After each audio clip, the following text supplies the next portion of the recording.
Hello. Before we begin, I want to ask you something. Have you ever driven through northern Idaho after midnight, when the road thins to a single line of asphalt, and the trees lean so close they feel like they're listening? At first, the land feels calm. Endless pine forests, cold rivers cutting through black rock, valleys where the fog settles low and quiet, like it belongs there. There are no lights for miles, no cell signal, just the steady rhythm of tires on pavement, and the sense that the wilderness is bigger than you remembered. Then the calm starts to stretch too long. The trees don't thin out, they tighten. The darkness between them deepens. Sound behaves strangely out here. A snapped twig can feel closer than it should. A scream can feel farther away than it is. These woods don't just surround you. They absorb you.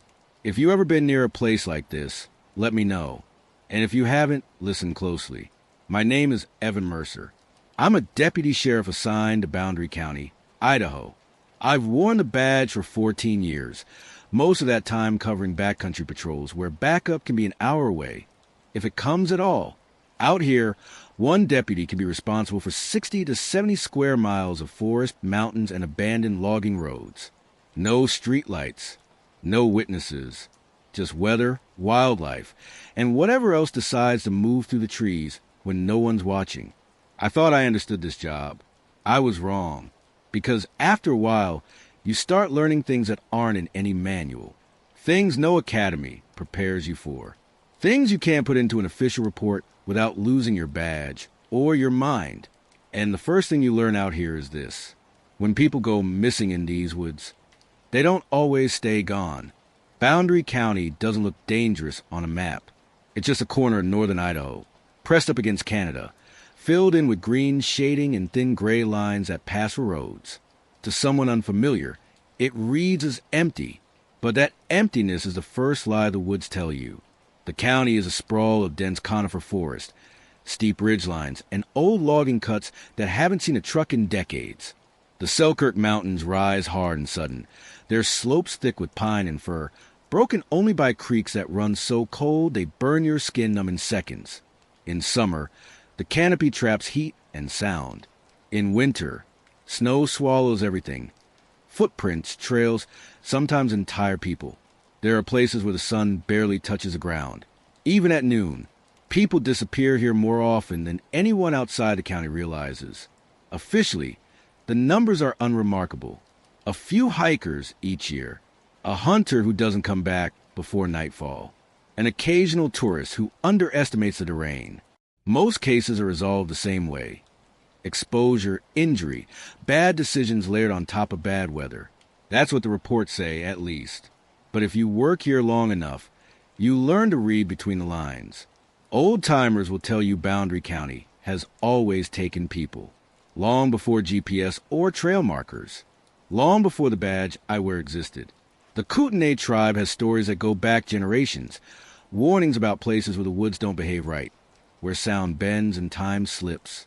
Those stories aren't written down in any county file. They live in pauses during conversation, in looks exchanged when certain drainages are mentioned by name. There's an unspoken rule we follow out here, one that never made it into policy manuals. We don't search after sundown. Officially, it's about safety. Terrain gets treacherous at night. Temperatures drop fast. Helicopters can't fly. But that explanation only scratches the surface. The real reason is hard to say out loud, even among deputies. Things change after dark. I've felt it more times than I can count. The moment the light fades and the forest seems to lean inward. Radios crackle with static where there was none before. Compasses drift just enough to make you doubt them. Sounds carry wrong, too far, or not far enough. Once, during a dusk search near Smith Creek, I heard my name called from uphill, clear as day. There was no one there. My partner heard it too. Neither of us wrote that down. So we pull our teams back before nightfall. We mark last known locations. We promise families will resume at first light. Most of the time, that's the right call. Most of the time. The cases that stay with you are the ones where the rules didn't matter. Like the man found 3 days after going missing, lying on a rocky shelf halfway up a slope. No one climbs without gear. No injuries. No hypothermia. Boots clean. He told the medics he'd only been gone a few hours. Swore he'd slept somewhere quiet. He couldn't explain how he got there. He couldn't explain why his watch was stopped at 2:17 a.m., or the teenage girl who vanished during a family camping trip, only to be discovered nearly a week later, less than a mile from camp. She was standing upright when we found her, not wandering, waiting, dehydrated, yes, but not enough. No bug bites, no scratches. She asked what day it was, then asked why everyone looked so scared. Those details never make it into press releases. They get sanded down into something more acceptable. Exposure, disorientation, luck. I tell myself the same things, even now. Procedure exists for a reason. It keeps us alive. It keeps cases clean. You follow the chain. You document what you can prove. You don't chase feelings, no matter how loud they get in your head. That's what I was taught. That's what I've taught rookies. But instinct is harder to shut off in a place like this. There are moments, standing at the edge of a search perimeter, when every part of me says we're missing something obvious, that the forest isn't just a setting. It's involved. I've caught myself staring too long at tree lines, trying to pin down the sense that something is watching back. That's when I force myself to look away, to check my notes, to be the deputy instead of the animal my brain wants to become. Because once you start trusting that instinct too much, you don't stop. The woods don't fight you. They don't rush you. They wait. They let you make choices. And when someone crosses a line they didn't know was there, the forest doesn't chase them down. It just doesn't let them go. By the time my radio crackled with a call that would change everything, I'd already spent years telling myself these were coincidences, that every strange recovery had a rational explanation I just hadn't found yet, that my job was to close cases, not open doors better left shut. The dispatcher's voice came through thin and strained, relaying a report that should have been routine. A missing person, a familiar area, and a case I was sure we'd already finished. The dispatcher's voice faded out, and for a moment I just sat there with the engine idling, staring at the trees beyond my windshield. The name she gave me was familiar, too familiar. I remembered the case because I'd signed the final report myself. Daniel Rowe, 34, solo hiker, out of state. Rowe had gone missing 5 days earlier along a stretch of trail near Ruby Creek, an area popular enough to attract weekend hikers, but remote enough that mistakes still carried consequences. His car was found at the trailhead before sunset, wallet inside, phone dead, no sign of struggle. The search followed the usual pattern. Ground team's dogs, aerial sweep at first light. We found him the next afternoon. Rowe was lying face down near the creek, wedged between two rocks where the water slowed and pooled. Hypothermia, compounded by exhaustion. That was the official determination. No visible trauma. No defensive wounds. His gear was scattered upstream, consistent with slip and fall. Tragic, but clean. The coroner signed off without hesitation. The file was closed. That was 3 days ago. Now dispatch was telling me they'd picked up something on the channel, and opened my transmission coming from Rowe's emergency beacon, the same beacon we'd logged, bagged, and sent off with his belongings, the same beacon whose battery had been documented as dead. At first we thought it was interference, the dispatcher said, but it's repeating, same burst every few minutes. I asked her to patch it through. What came across the radio wasn't a voice. It was a pulse. 3 seconds of static-heavy transmission, then silence. Then again, over and over. Too regular to be random. Too clean to be nothing. I told myself there had to be an explanation. Equipment error. Someone mishandling evidence. Maybe the beacon had been powered on accidentally. Maybe it wasn't even his. But procedure didn't explain why the signal was pinging from inside the original search grid, the place we'd already cleared. I drove back out to Ruby Creek alone. Protocol would have suggested waiting for daylight, assembling a team. But instinct pressed harder than policy this time, and I didn't like how familiar that feeling was starting to become. The trailhead looked the same as it had days before. Same boot prints hardened into mud. Same warning sign about sudden weather changes. The forest didn't care that we'd already been there. It never does. I followed the creek upstream, radio clipped to my shoulder, every sense tuned tight. The signal grew stronger the farther I walked, the static sharpening into something almost rhythmic. It led me away from where we'd found Rose's body, deeper into a section of forest. We'd only done a cursory sweep of the first time. That was my mistake. About 100 yards in, I found his pack. It was sitting upright against a tree, exactly where someone would set it down to rest. Clean, dry, no signs of having been in the water. Inside were items we'd already inventoried. A headlamp, spare socks, a protein bar with one bite taken out, and tucked into the top pocket was the emergency beacon, powered on.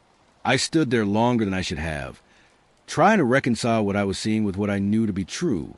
We had recovered his belongings. I had watched them get sealed. I had signed the chain of custody for myself. And yet here it all was, untouched by rain or time. The timestamp on the beacon showed it had been activated less than an hour ago, which was impossible.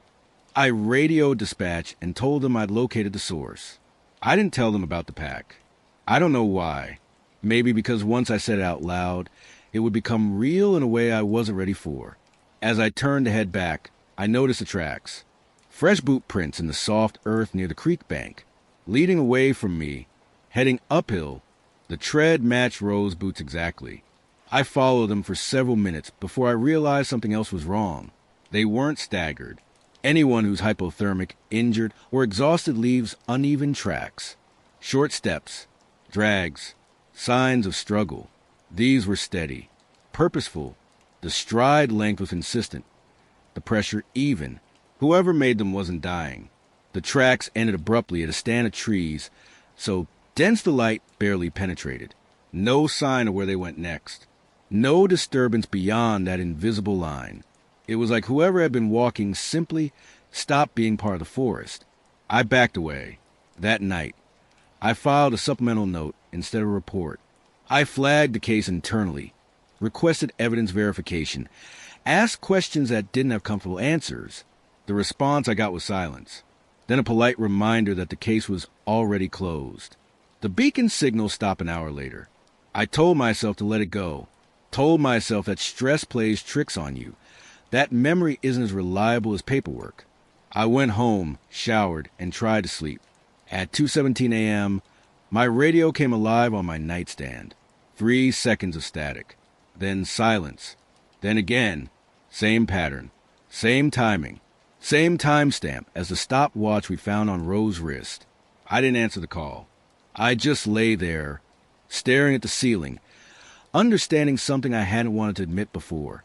Some calls don't end when the paperwork does. Somewhere out there, in the woods we thought we understood, a line had been crossed, and whether by mistake or invitation, something had started reaching back. By morning, I knew one thing for certain. The dogs weren't going to like this. By morning, the decision had already been made for me. The moment I brought up the beacon transmission and the recovered pack, Command stopped treating the row case like closed paperwork and started treating it like a liability. That meant one thing. Search and rescue was being reactivated, quietly, with just enough personnel to say we'd follow procedure if anyone asked later. 2 ground teams, 1 drone unit, and K9. If there's one thing I trusted more than my own instincts, it was a good dog on a clean trail. Dogs don't overthink. They don't second-guess. They don't care about reports or timelines. They follow what's there. Unless something stops them. We staged near Ruby Creek just after sunrise. Fog still hung low between the trees, the air sharp with cold and damp earth. The handlers moved with practiced efficiency, unloading gear, checking harnesses. I recognized most of them, volunteers, former deputies, Forest Service vets. People who'd spent years learning how to read animals that could read the land better than any of us. The first dog on scene was a German shepherd named Rook. Solid, focused, the kind of dog that locked onto a scent and pulled like a freight train once he had it. His handler, Marcy Ellison, had been running SAR dogs longer than I'd been wearing a badge. I briefed him on the last known location, careful with my words. I didn't mention the beacon activating overnight. I didn't mention the tracks. I stuck to what could be justified. Marcy knelt beside Rook, letting him scent the boot we recovered earlier in the week. His ears pricked immediately. Tail stiffened. He knew the smell. They moved out. For about 30 yards, everything looked normal. Rook tracked along the creek bank, nose low, body tense with concentration. Then he slowed. His tail dropped. He circled once, then again, whining softly. Marcy frowned and gave a quiet command. Rook refused to advance. Instead, he backed up, slow at first, then suddenly, scrambling away from the tree line as if something unseen had snapped at him. He planted himself behind Marcy's legs, hackles raised, teeth bared toward the forest. I'd never seen that dog do that before. We tried again with a second dog, then a third. Different breeds, different handlers. Same result. Each one would pick up the trail, follow it to roughly the same invisible boundary, and stop. Some whined. One lay down flat, belly to the ground, refusing to move no matter what his handler did. Another snapped at the air, barking into empty space like it was cornered. The handlers exchanged looks they didn't want to explain. Finally, Marcy walked over to me, her face tight. "This isn't a training issue," she said quietly, "and it's not wind or contamination." I asked her what it was. She hesitated, then sighed. "I don't have a word for it, but I've seen this before." That got my attention. She told me about a case from years back, up near the Canadian border. Missing hunter. Straightforward trail, easy conditions. Dogs picked up the scent, tracked clean for half a mile, then reacted the same way. Fear, refusal, agitation. The search was called off after dark. The hunter was found 2 days later in a place the dogs wouldn't go. Alive. He'd been standing in the middle of a clearing, barefoot, rifle gone, repeating the same sentence over and over until they sedated him. Another handler chimed in with a story of her own. A lost child case near the Purcell Range. Dogs tracked to a creek crossing and stopped dead. Wouldn't cross. The child turned up later downstream, unharmed, clothes dry, insisting she'd been with someone nice. None of this was in any official report. The pattern was always the same. The trail didn't fade. It didn't scatter. It just ended, like the scent had been lifted clean off the ground. We adjusted our approach, widening the grid, tried to flank the area where the dogs refused to go. Every time we edged closer to that boundary, the forest seemed to press back. Radios hissed with static. The drone feed glitched, freezing on frames that showed nothing but dark clusters between the trees. No movement, no heat signatures, nothing we could justify pursuing. By mid-afternoon, Command made the call to suspend K-9 operations. Animal safety, they said. Environmental stressors. The words were familiar, comfortable. They fit neatly into the space where explanations were supposed to go. As the teams packed up, Marcy lingered beside me. "You ever notice how it's always the same time frame?" she asked. I told her what I'd noticed about the watch, about the beacon signal repeating at 2:17 a.m. Her eyes flicked up sharply. "Yeah," she said, "that's when it usually happens." I asked her what it was. She shook her head.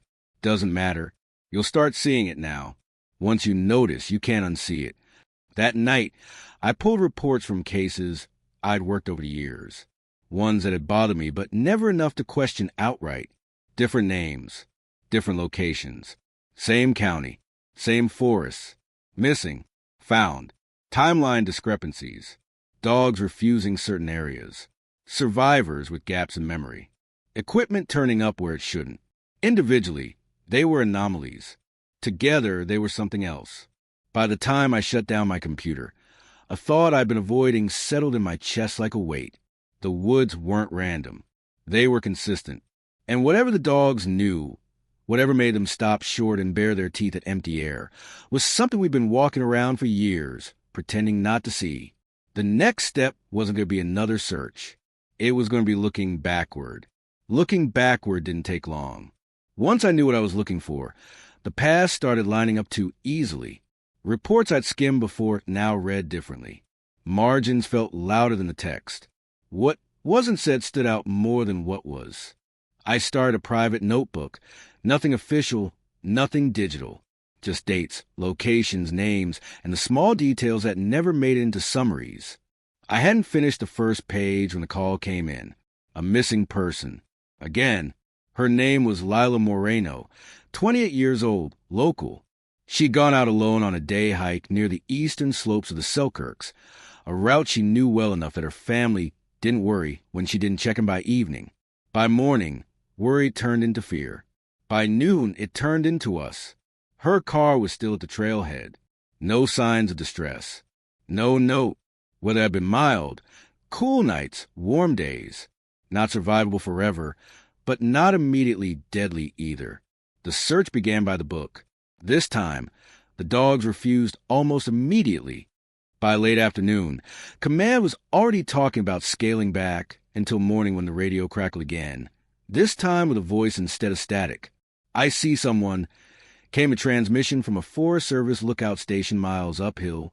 "There's a woman just standing near the ridgeline." The location he gave made no sense.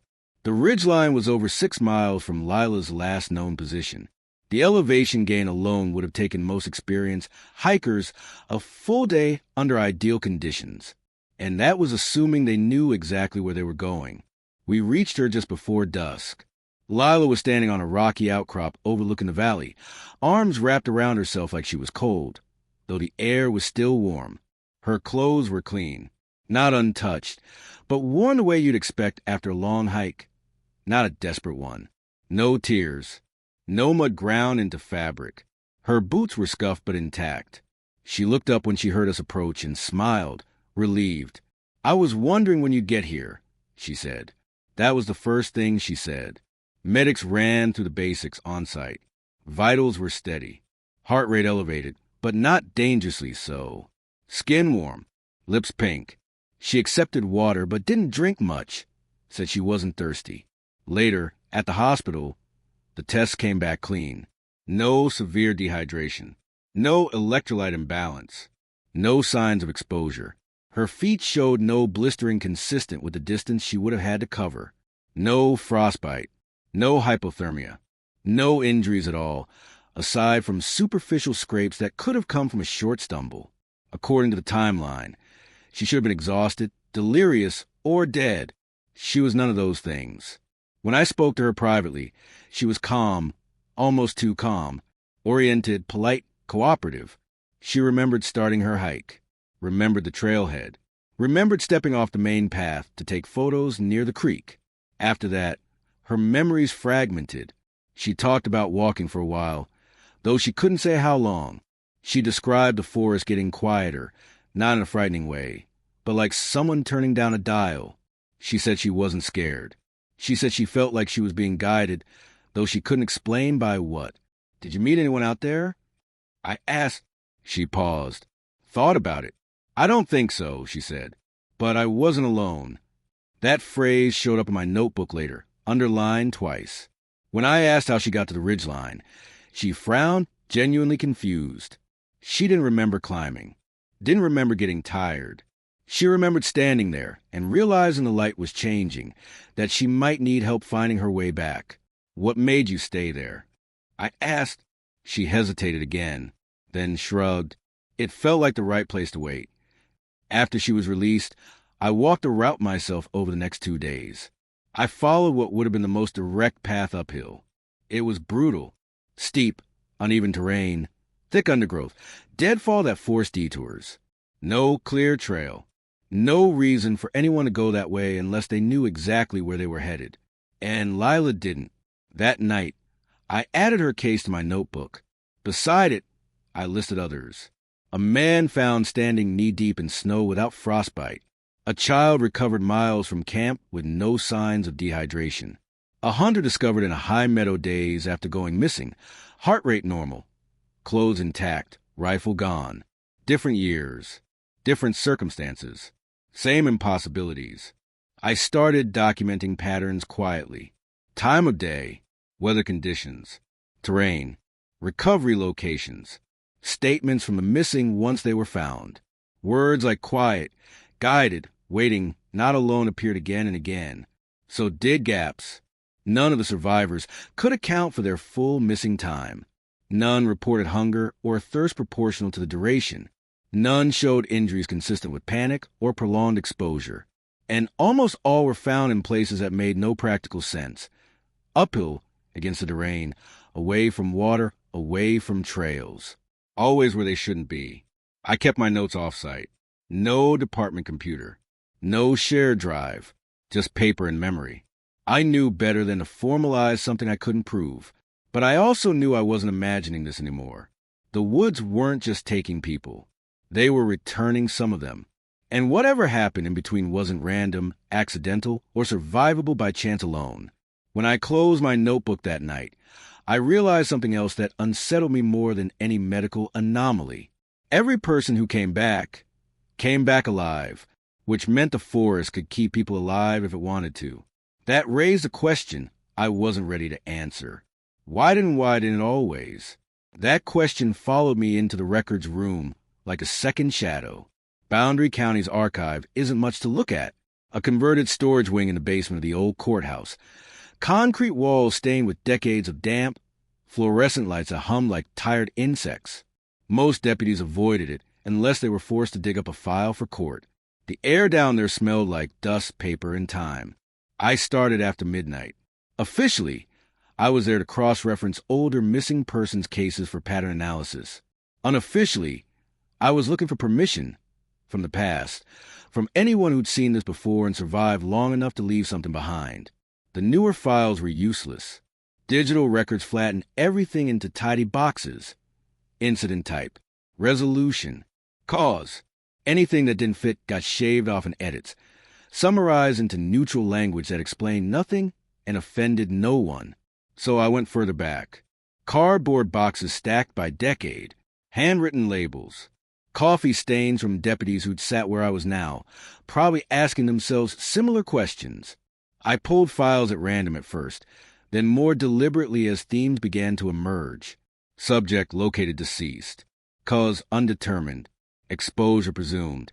Time missing inconsistent with condition upon recovery. That last phrase showed up more than once. The wording fascinated me. It was careful, defensive, not outright stating anything impossible, just noting that something didn't add up without explaining why. In several reports, I noticed entire paragraphs crossed out with a single line, replaced by a vague sentence that said far less than what had clearly been written first. One report from 1989 caught my eye. Missing fisherman. Gone for 4 days. Found alive on the 5th, several miles upriver from his last known position. The original text described the condition in detail. Alert, hydrated, calm. Then a thick black line through it. The final version simply read, subject recovered. Condition stable. Someone had made a choice there. As I kept reading, patterns emerged, not just in what was described, but in what wasn't. Reports avoided specifics about locations, often using phrases like remote area or upper drainage, instead of naming exact places.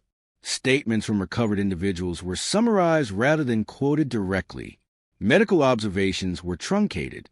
It felt deliberate. In a box marked 1970s, closed, I found something different. A yellow legal pad, edges frayed, tucked inside a folder that didn't belong to it. The handwriting was neat but heavy, pressed hard into the paper. Deputy Harold Winslow. I recognized the name. Winslow had retired before I was hired, a career deputy who'd worked Boundary County for over 30 years. He died quietly a decade ago. No ceremony, no fanfare. The pad wasn't an official document.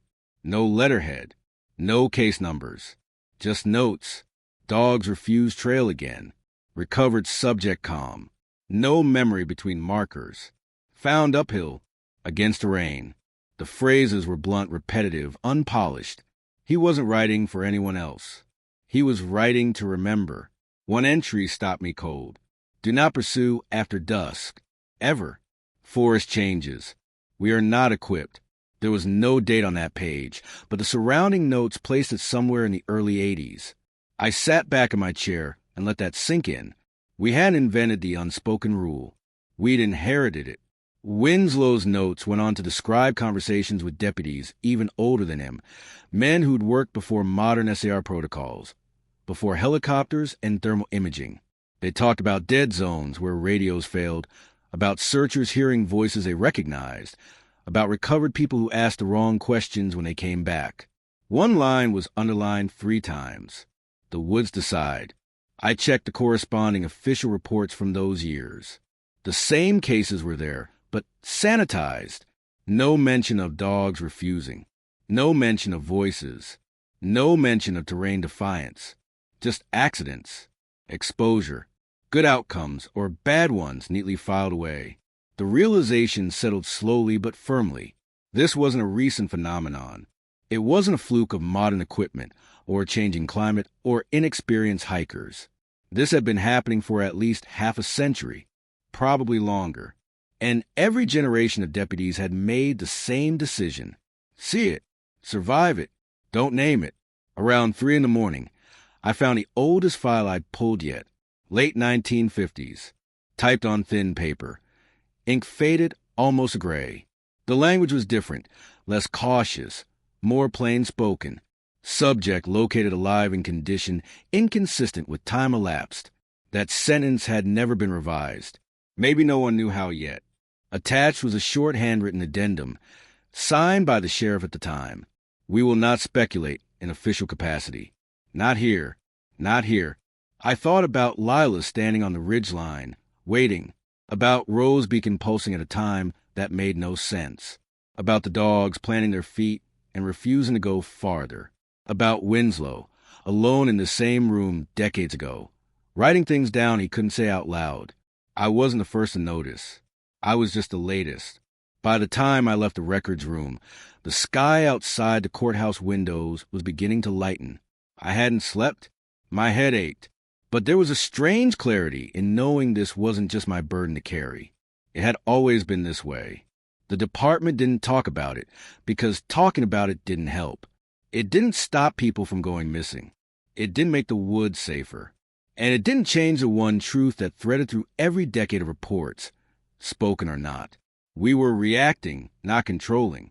As I locked the archive behind me, another thought surfaced, one that unsettled me more than the age of the phenomenon. If deputies had known about this for generations, then it wasn't just the woods that had rules. So did the people who trained us. So did the people who trained us. That realization followed me back to the academy classroom in my head. The smell of dry erase markers, the clatter of metal chairs, the steady certainty in the instructors' voices. We were taught procedure until it felt like muscle memory. How to clear rooms, how to secure a perimeter, how to manage a search grid, read terrain, predict human behavior under stress. But not once did anyone talk about places that don't behave the way terrain is supposed to. In training, the wilderness was framed as neutral. Dangerous, yes, but only because of weather, wildlife, and human error. The forest itself was never treated as an active variable. It was a backdrop, a problem to be solved with enough manpower and daylight. Looking back, the omission feels intentional. I started asking careful questions after my nights in the archive, not direct ones. Nothing that would raise eyebrows. I framed them as curiosity, as professional development. What I got in response depended entirely on who I asked. Most deputies shut down immediately. They stuck to policy language, talked about safety margins and resource limitations. Some gave me looks that said they knew exactly what I was circling, but weren't going to step into it with me. Others didn't need much prompting. I met with a Forest Service veteran named Carl Jensen under the pretense of coordinating future SAR efforts. He'd spent nearly 40 years working these lands, fires, rescues, patrols. If anyone understood Boundary County without wearing a badge, it was him. We sat on the tailgate of his truck at the edge of a clearing, coffee steaming between us. I mentioned Ruby Creek. Watched his reaction. His jaw tightened. Just slightly. You ever notice how some places never burn? He asked instead. I shook my head. Doesn't matter how dry it gets, he said. Lightning hits all around, but those patches stay untouched, like the fire skirts them. I waited. We don't send crews into those areas unless we absolutely have to, he continued. Not because they're unsafe in the normal sense. Because things go wrong there. Equipment fails. People get turned around. Radios go dead. He looked at me then. Same places you're thinking about, I'm guessing. He never said more than that. He didn't need to. A week later, I drove south to meet with a tribal enforcement officer I'd worked alongside a few times during joint operations. His name was Thomas Red Elk, and he'd been patrolling reservation land that bordered the forest longer than I'd been a deputy. We talked in his office, walls lined with maps that didn't match ours. His marked places differently. Circles instead of lines, symbols instead of coordinates. I asked him if his people had rules about searching at night. He smiled, but there was no humor in it. "We don't look for people after dark," he said. "We look for signs." I asked him what that meant. "It means we observe," he said. "We don't chase. We don't call out. We don't follow voices, even if they sound familiar." That word again. Familiar. I asked him if they'd ever recovered people who shouldn't have survived. "All the time," he said easily, "and sometimes we recover them changed." I waited for him to explain. He didn't. What struck me wasn't what he said. It was how little he felt the need to justify it. There was no fear in his voice. No urgency. Just acceptance, like he was describing weather patterns. Before I left, he offered one piece of advice. "Your training teaches you to solve problems," he said.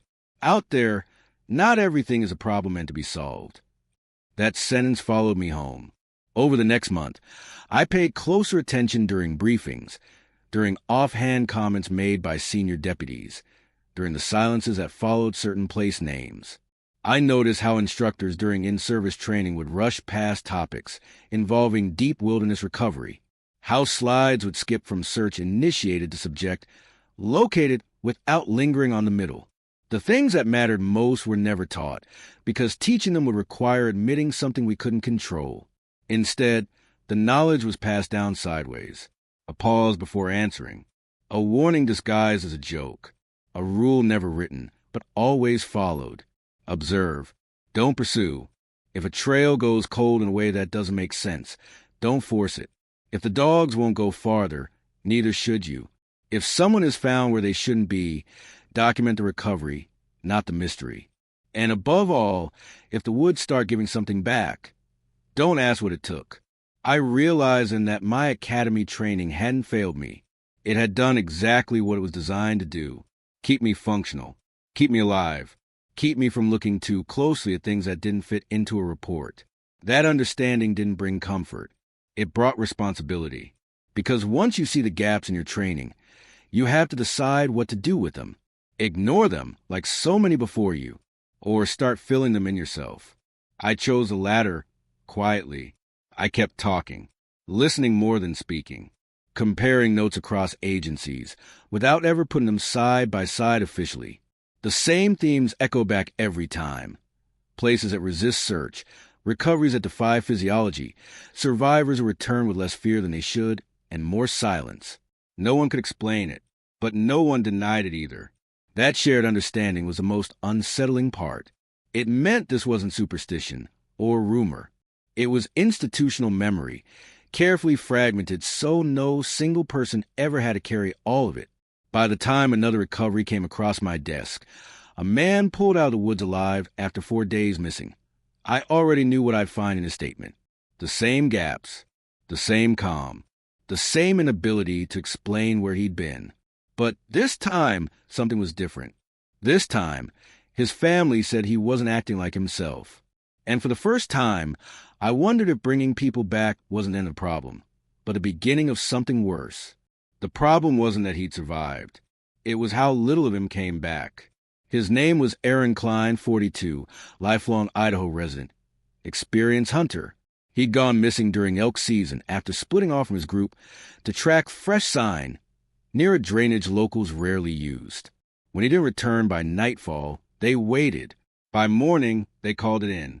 For days later, a Forest Service crew found Aaron sitting against a tree less than 2 miles from the trailhead, alive. On paper, it was a success story. He was conscious, responsive, no major injuries. His rifle was gone, but that wasn't unheard of. People drop gear when panic sets in. He was thin, but not dangerously so. Dehydrated, but not critically. No frostbite, despite overnight temperatures dropping below freezing. The math didn't work. I met him at the hospital the same day.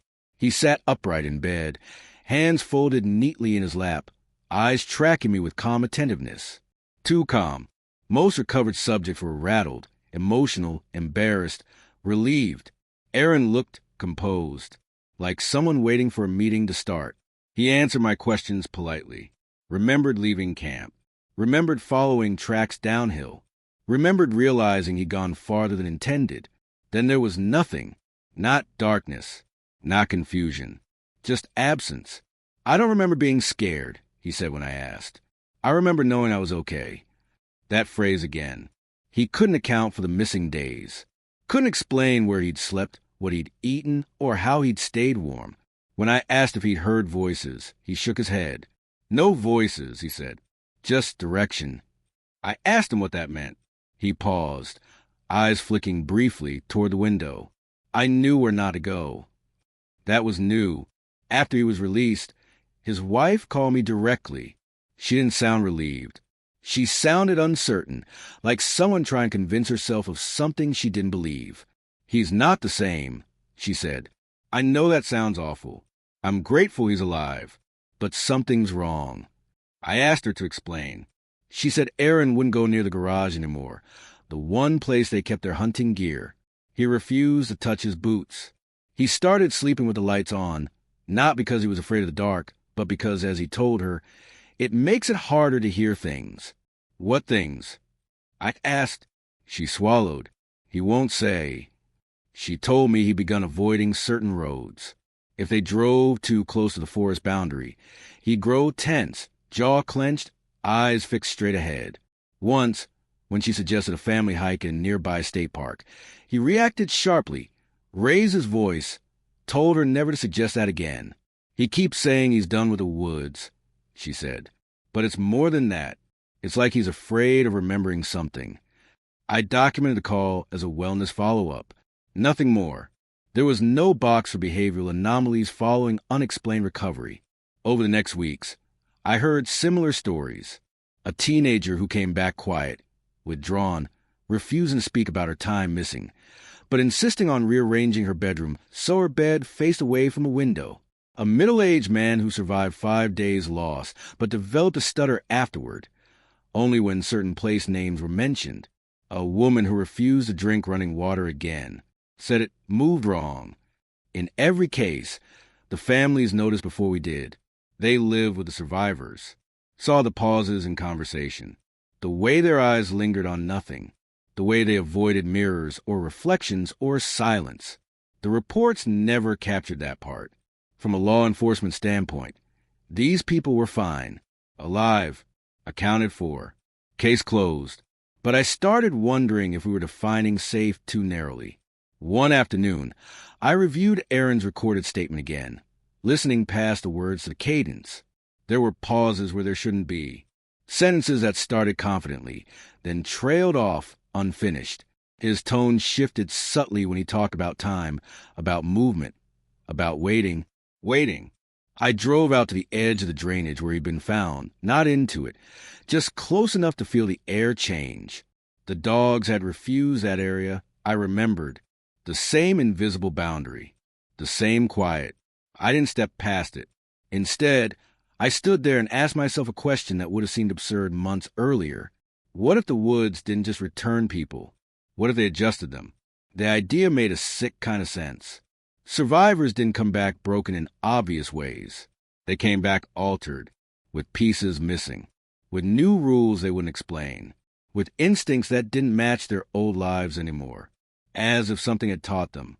I started cross-referencing recoveries with post-return incidents, domestic disturbances, anxiety diagnoses, sudden relocations, people selling homes near forested areas without explanation. It wasn't enough to be statistically significant, but it was enough to form a shadow pattern, always subtle, always deniable. One evening, I ran into Aaron at the grocery store. He looked healthier than he had at the hospital, stronger. He smiled when he saw me, genuine and warm. "Deputy," he said, "good to see you." I asked how he was doing. "Better," he said. settling back in. Then, unprompted, he leaned closer and lowered his voice. "You did the right thing," he said. I frowned. "About what?" "Not coming in after us," he said. "At night." I hadn't told him that. Not directly. Not ever. Before I could ask what he meant, his wife called his name from the end of the aisle. He straightened, smiled back in place. "Take care," he said, and walked away. I stood there longer than necessary, heart pounding, replaying his words. After us. Plural. That night, I added a new section to my notebook. Post-recovery behavior. Avoidance. Silence. Heightened awareness. Fear, not of being lost, but being found again. I didn't know what happened to people in the time they couldn't remember. I didn't know where they went, or who, or what they might have encountered. But I was starting to understand something that unsettled me more than any disappearance. Alive didn't mean untouched. And bringing people back might not always be an act of rescue. Sometimes it felt more like retrieval, which raised another question I couldn't ignore. If the missing came back wrong, what would happen if someone didn't come back at all? If the missing came back wrong, what happened to the ones who didn't come back at all? That question stopped being theoretical the night we broke protocol. The call came in just before dusk. A pair of college students overdue from a late afternoon hike. Last ping from a trail that cut through one of the deeper forest sections west of Moy Springs. The weather was stable.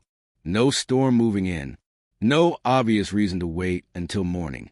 At least, not one command could justify on paper. Someone higher up made the call to continue after dark. I didn't argue. That silence still sits heavy with me. We staged quickly. Headlamps, radios, thermal gear. No dogs. No one even suggested it. Everyone there knew better by then, even if they wouldn't admit why. As the light drained out of the trees, I felt that familiar tightening in my chest, the sense that the forest was shifting from background to presence. At first, everything seemed normal. Too normal. The woods were unnaturally quiet. No insects. No wind. Even our footsteps sounded muted, like the ground was absorbing noise instead of reflecting it. Radios worked, but only barely, voices thin, distorted, as if traveling through water. About 20 minutes in, my compass started drifting, not spinning wildly, just pulling a few degrees off north, steady enough that you might convince yourself it was nothing. I checked it against another deputy's. Same deviation. Then the headlamps began to dim. Not all at once. One by one. Batteries drained faster than they should have, even on fresh replacements. Thermal imaging flickered, showing brief heat signatures that vanished when we focused on them. Probably wildlife, someone said over the radio. No one sounded convinced. We reached a small clearing near the creek, where the trail should have been obvious. It wasn't. The path was there physically, but it didn't read right. Edges blurred, direction unclear, like a photocopy made too many times. I felt disoriented, even though I knew exactly where I was. That's when I heard my name.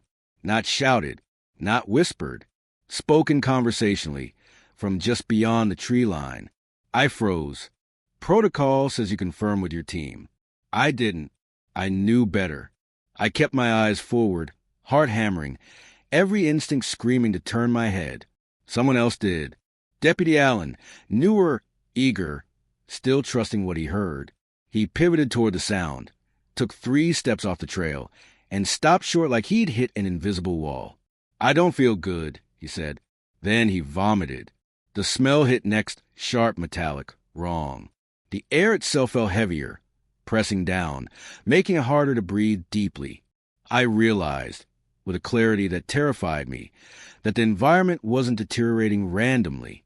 It was responding. The woods weren't passive terrain we were moving through. They were reacting to us. I called for an immediate pullback. My voice came out sharper than intended, cutting through the radio chatter. This time, no one questioned it. We regrouped fast, staying tight, lights aimed low, no one breaking formation. Behind us, branches cracked, not following us, but pacing us. Always just out of sight, always matching our speed. The forest felt crowded. When we reached the trailhead, Everyone exhaled at once. No one spoke for a full minute. We just stood there under the weak spill of parking lot lights, trying to remember how breathing normally worked. We never found the students that night. At first light, another team located them less than half a mile from where we'd turned back. Alive. Hypothermic, but stable. They were huddled together under a stand of trees, confused about how long they'd been gone. They insisted someone had told them to wait. That was the last night search Boundary County ever conducted in that area. The internal review was quiet, swift, and deliberately narrow in scope. Equipment failure, environmental stress, decision-making under pressure, no mention of voices, no mention of compasses, no mention of the way the forest had seemed to close ranks around us. But policy changed. Officially, it was framed as risk management. Search suspension after sundown expanded from recommendation to directive. Certain zones were flagged as daylight-only operations. The language was bureaucratic, clean, defensible. Unofficially, everyone understood we had crossed a line we weren't meant to cross. No one wanted to talk about what might have happened if we'd pushed farther. No one wanted to consider what Alan saw or didn't see beyond that invisible boundary. He took medical leave shortly after. Transferred counties within the year. I stayed because I'd finally understood something the old reports, the tribal officers, and the dogs had all been trying to tell us. The woods didn't stop us before because they couldn't. They stopped us when they wanted to. That night changed how I thought about every missing person call that came after. It wasn't just about when someone vanished. It was about when we went looking, about whether searching was an act of rescue or provocation. As I updated my notebook, a final realization settled in, colder than fear. If the forest could push back, then it could also decide when not to. And somewhere in all those decades of disappearances and impossible recoveries, there had to be moments when someone went too far, stayed too long, or saw something they weren't supposed to see. Moments that never made it into reports. Moments that ended careers or lives without explanation. I knew then that the next thing I needed to understand wasn't what happened to the missing. It was what happened to deputies who learned too much. It was what happened to the deputies who learned too much that finally caught up with me. The call came in as routine as they ever do. Solo camper overdue near the northern boundary, close enough to Canada that jurisdiction blurred at the edges. Middle-aged man, experienced outdoorsman, known to camp alone for days at a time. No red flags. No panic. Just absence. By then, I knew the patterns well enough to feel the weight of it immediately.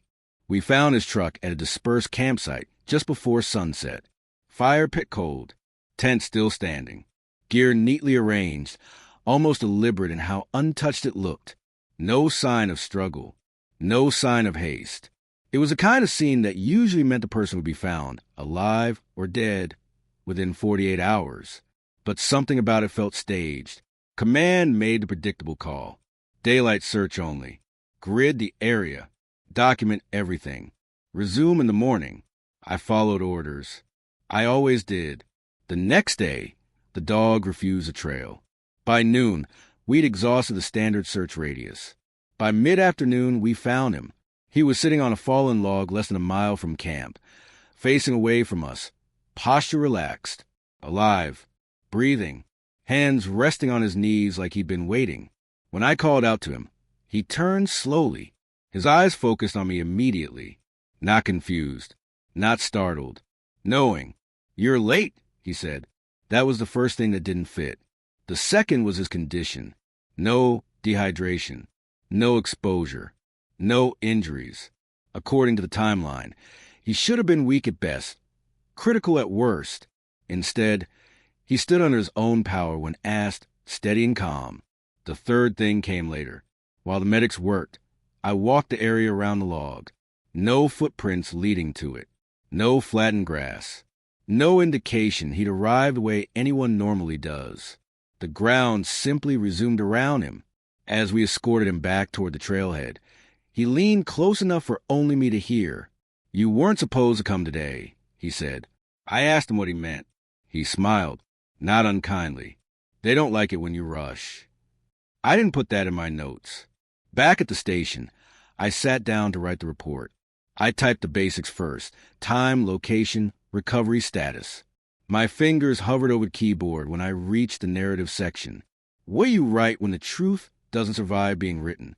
There were things I could not log without lying, and things I could not lie about without knowing I'd cross a line I couldn't step back over.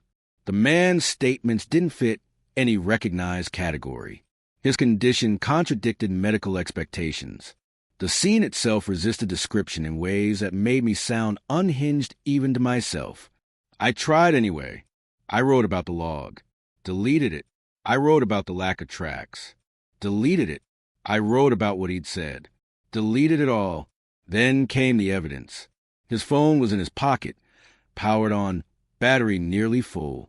According to usage logs, it had recorded ambient audio for several hours during his disappearance. Not calls, not messages, just sound. I listened to it once. At first, there was nothing but wind and distant forest noise. Then, slowly, other sounds emerged, not voices exactly, but patterns, rhythms, pauses that felt intentional. When I reached the timestamp corresponding to nightfall on his second missing day, the audio shifted. Everything else dropped out. No wind, no insects, no movement, just a low, steady tone, like pressure on the ears when you change elevation too fast. And beneath it, barely audible, a repetition. Not words. Timing. I shut it off and never listened again. There was no way to log that audio. No category for it. No explanation that wouldn't end my career or worse. Put a target on my back for asking questions no one wanted answered. I was faced with a choice I'd avoided for months. Public safety meant transparency, documentation, patterns shared so others could prepare. Personal survival meant silence. Not just mine.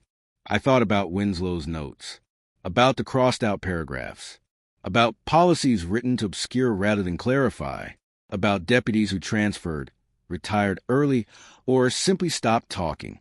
They hadn't been cowards. They'd been practical. I filed a report with the bare minimum. Recovery confirmed. Subject evaluated. Case closed. The audio file was logged as corrupted. The phone was returned. The man declined further interviews and left town 2 days later, without saying goodbye to anyone. That night, I burned my handwritten notes from that case in my backyard fire pit. Not all of them, just the parts that named names. Locations, things that could be traced. The rest I memorized. That was the moment I accepted the truth I'd been circling since the beginning. Some things aren't meant to be documented, not because they aren't real, but because documenting them gives them weight, shape, attention. And attention out there isn't neutral. The woods don't react to belief. They react to acknowledgement. So the knowledge gets passed another way, through warnings disguised as advice, through rules that aren't written, through stories told late, quietly, without insisting to be believed. I stopped pushing for answers after that. I did my job. I closed cases. I protected people ways I still could, by delaying searches, by steering teams away from certain areas, by knowing when not to go looking. But I also understood something else. Silence doesn't mean safety. It just means time. And time has a way of forcing truths to the surface, whether you're ready for them or not. Because eventually, someone new comes along. Someone who doesn't know the rules yet. Someone who hears their name called in the dark and answers. And when that happens, the only thing standing between them, and whatever waits out, there is a story passed hand to hand, voice to voice. Never written down, never filed, but remembered. Which is why I'm telling this now. Not as a report, not as proof, but as a warning. Because the woods are still there. And I am not telling this as instruction. I'm telling it because I've lived long enough out here to know the difference between rules that save you and rules that just make us feel in control. If you spend enough time in the woods, real woods, not trailhead loops or picnic overlooks, you start to notice when you're no longer alone. Not in the obvious way. Not footsteps or snapped branches or shadows moving where they shouldn't. It's subtler than that. The first sign is quiet. Not the peaceful kind people romanticize, but a silence that feels intentional, like something has decided to listen instead of speak. Birds stop first, then insects. Wind dies in stages, not all at once. Your own movements start to sound wrong, too loud, or strangely dampened. The second sign is time behaving badly. Your watch feels unreliable. The light shifts faster than it should. You tell yourself you've only been walking for minutes when it's been an hour, or vice versa. You stop trusting your sense of distance. Landmarks seem closer or farther than memory says they are. That's when people make their first mistake. They try to correct it. They check maps compulsively. They retrace steps. They call out, hoping for confirmation, hoping for another human voice to answer back and anchor them. Sometimes something does answer. And if you ever hear your name, clearly, casually, spoken the way someone who knows you would say it, understand this. It is not helping you. It doesn't shout. It doesn't beg. It doesn't sound threatening. That's the trick. It sounds reasonable, familiar, patient, like it's been waiting for you to notice it. I've spoken to enough survivors to know the pattern. The voice never asks for much. Just a step off the trail. Just a look in a certain direction. Just a moment of attention. The ones who come back wrong are the ones who listen too long. So here's what experience, not training, has taught me. If the forest answers back, don't respond. Don't call out, even if the voice sounds scared. Even if it sounds like a child. Even if it sounds like someone you love. Sound carries differently out there, and whatever is shaping it doesn't need lungs to do so. Don't follow movement you can't explain, especially uphill, especially away from water, especially toward places that feel oddly calm instead of threatening. And never, under any circumstance, pursue the quiet. People think fear is a danger. It isn't. Fear makes you cautious. It keeps you alive. Calm is what gets you taken. The people who survive without coming back changed all share one thing. At some point, they stopped moving forward. They waited. They stayed where they were, even when it felt wrong to do so, even when something seemed to be urging them onward. Waiting isn't passive out there. It's refusal. If you find yourself in that situation, mark your location the old way. Physical signs, broken branches, stacked stones, things that exist whether electronics work or not. Sit with your back to something solid. Don't face open space if you can help it. And when night comes, and it will, do not chase light. I can't explain that one fully. I don't think anyone can. But false light behaves differently. It flickers without a source. It stays just ahead of you. It never illuminates the ground beneath it properly. Every person who followed it was found somewhere they shouldn't have been. Some alive, some not. The difference between those outcomes doesn't seem to be strength, intelligence, or experience. It seems to be attention. How much of it you give away. How willingly you let yourself be guided instead of grounded. That's why we don't search after dark. Not because it's too dangerous for us, but because it's too easy to be noticed. I've come to believe the woods don't hunt indiscriminately. They respond. They watch patterns. They recognize familiarity. The more time you spend out there, the more visible you become, not to predators, but to something older and quieter that doesn't need to move quickly to be effective. The missing don't vanish into nothing. They go somewhere close. That's the part people get wrong. They assume disappearance means absence, distance, removal. But everything I've seen suggests the opposite. The missing don't stay dead because they don't go far enough away for death to always apply. They stay near. Near enough to be heard. Near enough to be returned. Near enough to be changed. Near enough that the forest remembers them. And sometimes, if conditions are right, if the timing aligns, if the attention is given, if the quiet deepens just enough, the forest remembers you too. I won't tell you not to go into the woods. That would be dishonest. People will always go.